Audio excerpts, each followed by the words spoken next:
Hi guys, last எபிசோட்ல ஹீரோயினும் ஒருவேளை ஹீரோ நம்மள லவ் பண்றானான்னு டவுட் பட ஆரம்பிச்சிட்டா.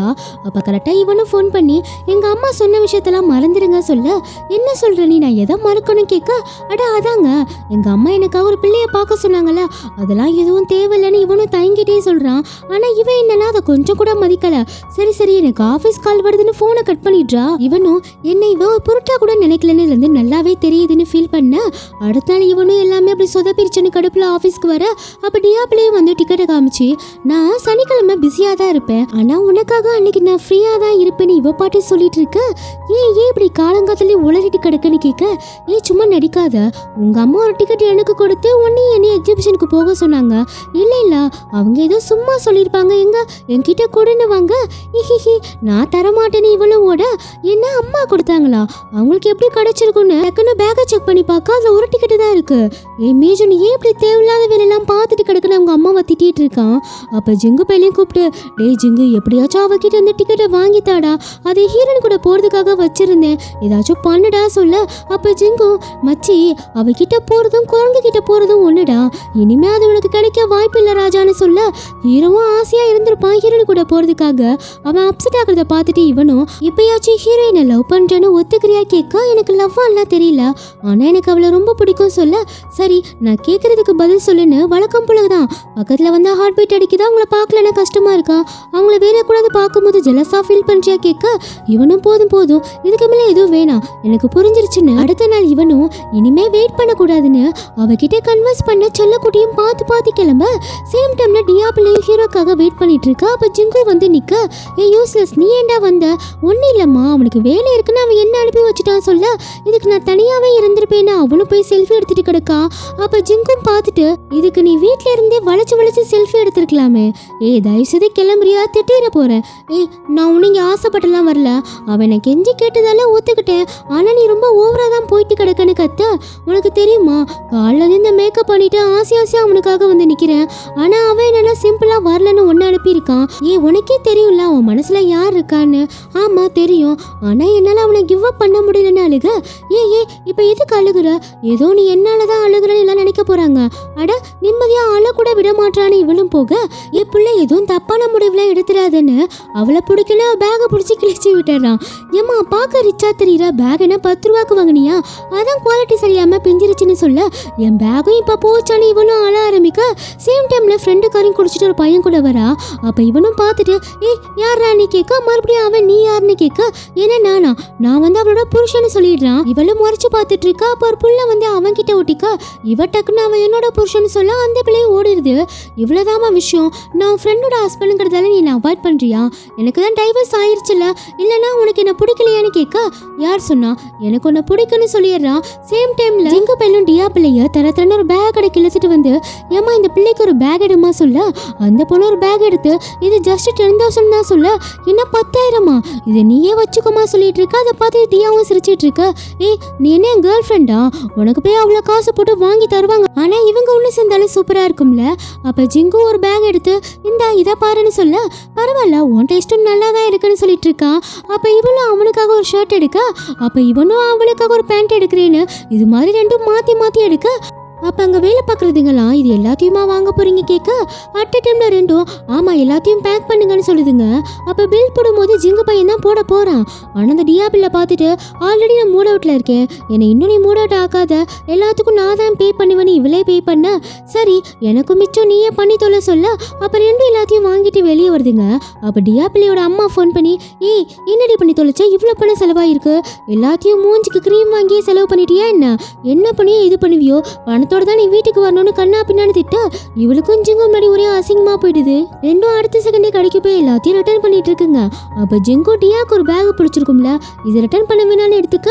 அப்ப இவளும் ஜிங்குக்கு ஒரு ஷர்ட் எடுத்திருப்பாள், இதே ரிட்டர்ன் பண்ண வேணான்னு எடுத்துக்கிறான். சேம் டைம்ல ஹீரோவும் இவளை பார்க்க வரான். அப்ப இவளும் பார்த்துட்டு, நீங்க என்ன பண்ற என்ன விஷயம்னு ஒரு மாதிரி உம்முடிதான் மூஞ்ச வச்சுட்டு கேட்கறான். இல்ல உங்ககிட்ட கொஞ்சம் பேசணும், அது வந்து நம்ம 10 வருஷத்துக்கு முன்னாடி பார்த்தோம்ல, எனக்கு அப்பல இருந்து உன்னை ரொம்ப பிடிக்கும், இன்ஃபேக்ட் உன்னாலதான் எனக்கு டிசைனிங் மேலே இன்ட்ரெஸ்ட் இன்ட்ரெஸ்டே வந்துச்சு. உன்னை கண்டிப்பாக மீட் பண்ணவே தோணுச்சு. ஆனால் எப்படி பார்ப்போம் என்ன ஏதுன்னு அப்போ தெரியல. அது மாதிரி உன் கூட பழகவும் இப்போ எனக்கு ஒரு வாய்ப்பு கிடைச்சிச்சு. இப்போ உன் மேலே என்ன மாதிரி ஃபீலிங்ஸ் இருக்குன்னு நான் ரியலைஸும் பண்ணிட்டேன். இப்போ நான் எந்த நிலைமையில இருக்கேன் தெரியுமா? நீ ஹாப்பியாக இருந்தால் நான் ஹாப்பியாக இருக்கேன், நீ சேடாக இருந்தால் நானும் சேடாக இருக்கேன். உன்கிட்ட இருந்தால் அன்றைக்கி மெசேஜ் வரலனா எனக்கு அன்றைக்கி நாளே பைத்தியம் பிடிச்ச மாதிரி இருக்குது. எஸ், நான் உன்னை லவ் பண்ணுறேன், நான் கண்டிப்பாக நான் நல்லா பார்த்துப்பேன். ஷென்யாங் அது வந்து இல்லை நீ உடனேலாம் சொல்ல வேணாம். ஆனால் என்னால் கண்டிப்பாக நான் கிவ் அப் மட்டும் பண்ண முடியாது. இங்கே பாரு, என் கண்ணை பாருன்னா ஐ லவ் யூன்னு சொல்ல பேசிட்டியா? இப்போ நான் பேசலாமா? ஃபஸ்ட்டு விஷயம், நீ என்னோட 10 வயசு சின்ன பையன். புரியுது நீ எந்த அளவு லவ் பண்ணுறேன்னு. ஆனால் அது எதனால தெரியுமா? நீ சின்ன வயசுலேயே என் மேலே அட்மையர் ஆகிட்ட. இது வெறும் க்ரஷ்ஷும் மட்டும்தான், இதெல்லாம் காலப்போக்கில் சரியாயிரும். இப்போ என் முடிவை சொல்லணும்னா, நான் இவ்வளோ சொல்லியும் அதையும் மீறி நீ என்ன தான் நினச்சிட்டு இருந்தா உன் டைம் தான் வேஸ்ட் ஆகும். ஏன்னா கண்டிப்பாக என்னால் உன்னை ஏற்றுக்க முடியாது சொல்ல. அப்போனா உனக்கு என் ஃபீலிங்ஸ், என் லவ்வெல்லாம் கண்ணுக்கு தெரியலையா? என் வயசு மட்டும்தான் தெரியுதா? அதனால தான் நான் ப்ளேம் பண்ணுறியா? ஆனால் நீ ரிஜெக்ட் தான் பண்ணுவேன்னு எனக்கு முன்னாடியே தெரியும். தெரிஞ்சுதான் உனக்கு ப்ரொப்போஸ் பண்ணவே வந்தேன். உலகத்தில் ரிசல்ட் தெரிஞ்சு ப்ரொப்போஸ் பண்ணுவேன் நானாக தான் இருப்பேன். ஆனால் ஒன்று, உனக்காக கண்டிப்பாக வெயிட் பண்ணுவேன்னு ஒரு மாதிரி மனசு உடைஞ்சு தான் போகிறான். இவளுக்கும் கஷ்டமாக தான் இருக்குது. ஏன்னா இவளுக்கும் ஹீரோவை பிடிக்க ஆரம்பிச்சிருச்சு. இவனாலே நைட்டு ஃபுல்லாக தூங்கியிருக்கவே முடியாது. ஏன் உன் பையனுக்கு என்னடியாச்சு? டின்னருக்கு கூட வரல போல. அதெல்லாம் ஒன்றும் இல்லைங்க, ஏதோ டயர்டாக இருப்பான்னு நினைக்கிறேன், அவனை டிஸ்டர்ப் பண்ணாதீங்க சொல்லிட்டு இருக்க. அப்போ இவளும் ஃப்ரெண்டுக்காரியை பார்க்க வரா. என்ன டிவோர்ஸ் பண்ணதுக்கப்புறம் அந்த ஆளையே காணும் கேட்க இவளுக்கு ஒரு மாதிரி ஆகுது. ஏன்னா இவங்க தான் ஆல்ரெடி ஒன்று சேர்ந்துட்டாங்கல்ல. இவளும் டக்குன்னு அவரை பார்க்கவே இல்லைன்னு சொல்லிடுறா. அப்போ இவ ஒரு மாதிரி இருக்கதை பார்த்துட்டு, ஆமாம் அந்த பையன் எதுவும் ப்ரொபோஸ் பண்ணி ரிஜெக்ட் பண்ணிட்ட போல, அது எப்படி உனக்கு தெரியும்? ஸ்பை எதுவும் வச்சிருக்கியா கேட்க, நான் கேட்குறதுக்கு பதில் சொல்லு. ஆமாம் தான், அவனுக்கு 26 வயசு தான் ஆகுது. அதனால என்ன? இல்லை என் டிவோர்ஸ்க்கு அப்புறம் எனக்கு ரிலேஷன்ஷிப் மேலே இருக்க நம்பிக்கையே போயிருச்சு. நான் இனி சஃபர் ஆக விரும்பலை. இனிமேல் என்னோட வேலை மட்டும்தான் எனக்கு எல்லாமே சொல்ல. சேம் டைமில் இவனும் உருண்டு கீழேயே விழுந்துட்டான். அப்பவும் அவ ஃபோட்டோ மட்டும்தான் இவன் கண்ணுக்கு தெரியுது. இது என்னடா சோதனைன்னு அவனையும் அடிச்சுக்க மைண்டை டைவர்ட் பண்ணுறதுக்காக இவனும் என்னென்னமோ பண்ணிட்டு கிடக்கான். ஆனால் எதுவுமே வேலைக்காகல. சரி கொஞ்சம் வேலையாவது பார்ப்போன்னு அவன் பண்ண போகிற டிசைன் எல்லாத்துக்கும் எக்ஸ்பிளைன் பண்ணிட்டு இருக்க. அடுத்த நாள் ஹீரோயினும் ஃபேங்கும் சாப்பிட வந்திருப்பாங்க. என்ன நம்மளை வர சொல்லிட்டு அவங்கள ஆளை காணோன்னு இவளும் எங்கே இருக்குன்னு கியூக்கு மெசேஜ் பண்ண, எங்கள் அக்கா மெசேஜ் பண்ணிட்டா பாரு, இப்போ என்ன பண்ணுறதுன்னு கேட்க, எனக்கும் தான் எங்கள் அங்கிள் எங்கே இருக்குன்னு மெசேஜ் அனுப்பியிருக்காரு. அங்கேப்பா நல்லா பேசிகிட்டு இருக்காங்க, நாம் அவங்கள தனியாக விடுறதா நல்லதுன்னு இவங்களும் அவங்கள கோத்து விட பார்க்க அங்கே தான் ஹீரோவும் ப்ரோக்ராம்காக டிசைன் பண்ணிட்டு இருக்கான். அப்போ பேரிக்கா மண்டேனும் கஸ்டமருக்கு எல்லாத்தையும் சுற்றி காமிச்சிட்டு இருக்கா. அவரும் பார்த்துட்டு எல்லாம் சூப்பராக இருக்கே நல்லா இருக்குன்னு சொல்லிட்டு இருக்க. அப்போ பேரிக்கா மண்டேனும் ஹீரோவை கூப்பிட்டு, இவன் பண்ண டிசைன் தானே ஹீரோக்கு இன்ட்ரோ கொடுக்க, இவன் எந்த அளவில் நல்லவன் கிடையாதுன்னு இவனும் பார்க்கான். நெக்ஸ்ட் சீனில் ஜிங்கும் ஹீரோ கிட்ட பேசுறதுக்காண்டி டியாப்புலியை தனியாக அனுப்பிட்டு, அவங்க ரிஜெக்ட் தான் பண்ணுவாங்கன்னு எனக்கே தெரியுமே, அவங்க மேலேயும் தப்பு சொல்ல முடியாதுல்ல, அவங்க கரெக்டாக தான் யோசிக்கிறாங்க. சரி விடுடா, உனக்கு என்னடா குறைச்ச, நீ ஸ்மைல் பண்ணாலே 1000 பொண்ணுங்க வருவாங்கன்னு இவன் பாட்டு சொல்லிட்டு இருக்க. ஆனால் ஹீரோ இதெல்லாம் சுத்தமாக கேட்குற மனநிலைமையே இல்லை.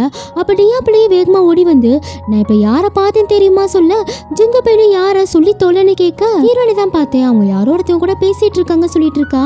அப்போ இவனுக்கும் அவள் யார் கூட பேசிட்டு இருக்கான்னு ஒரு மாதிரி இருக்கு. அப்போ ஹீரோயினும் ரெண்டும் வர மாதிரி தெரியல, எனக்கு வேலை இருக்கு நீங்க வேணா சாப்பிட்டு கிளம்புங்கன்னு போக, அப்போ ஃபேங்கும் இல்லை எனக்கு இப்போ பசிக்கலன்னா அவ கூடயே பேசிட்டு போக, அப்போ இவளும் ஹீரோ பார்த்துடுறா. சேம் டைம்ல இவனும் அவ கூட ஃபேங் வரதை பார்த்துட்டு இவனாலே இதெல்லாம் பார்க்க முடியாம அங்கிருந்து போயிடுறான்.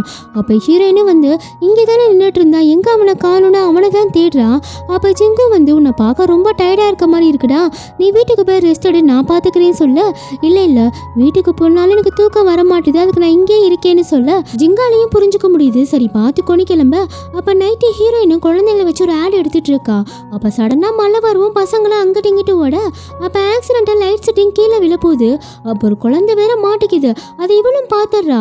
அப்போ அந்த குழந்தைய காப்பாற்ற இவ போக அந்த லைட் செட்டிங் இவன் மேலேயே விழுந்துருது. கைஸோட எபிசோட் முடியுது. நெக்ஸ்ட் வீடியோ சீக்கிரம் அப்லோட் பண்ணிடுறேன். பாய்.